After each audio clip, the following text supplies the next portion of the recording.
ডেনমার্কের স্বায়ত্তশাসিত অঞ্চল গ্রিনল্যান্ডকে আত্মসাতের তৎপরতা চালিয়ে যাচ্ছে যুক্তরাষ্ট্র।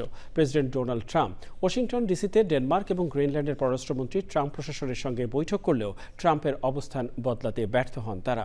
এমন পরিস্থিতিতে গ্রিনল্যান্ডের সেনা পাঠানোর ঘোষণা দিয়েছে জার্মানি, ফ্রান্স, নরওয়ে ও সুইডেন।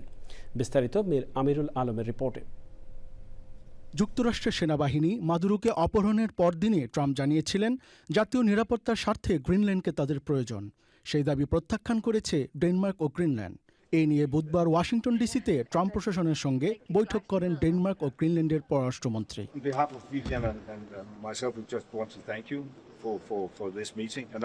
ডেনমার্কের পররাষ্ট্রমন্ত্রী লার্স লোককে রাসমুসেন জানান, আলোচনায় মতপার্থক্য নিরসন না হয় উভয় পক্ষ একটি ওয়ার্কিং গ্রুপ গঠনের সিদ্ধান্ত নিয়েছে। তিনি বলেন, ডেনমার্কের সার্বভৌমত্বের সীমারেখাকে সম্মান করতে হবে।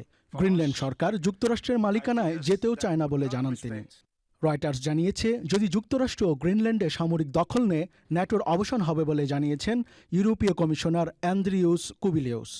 ডেনমার্ককে সমর্থন জানিয়ে গ্রিনল্যান্ডে জার্মানি, নরওয়ে ও সুইডেন সহ ইউরোপীয় দেশগুলো সামরিক উপস্থিতি বাড়াবে। ফ্রান্সের পররাষ্ট্রমন্ত্রী জন নোয়েল বারো বলেছেন, গ্রিনল্যান্ড বিক্রির জন্য নয়, যুক্তরাষ্ট্রের এই হুমকি অবশ্যই বন্ধ করতে হবে। গ্রিনল্যান্ডের দাবি করে কোনো বিদেশি আগ্রাসন হলে ডেনমার্ক আদৌ গ্রিনল্যান্ড রক্ষা করতে পারবে কিনা সে প্রশ্ন তোলেন ট্রাম্প। তিনি বলেন, গ্রিনল্যান্ড ওয়াশিংটনের হাতে থাকা জরুরি।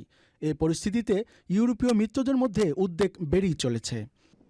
মীর আমিরুল আলম, চ্যানেল আই।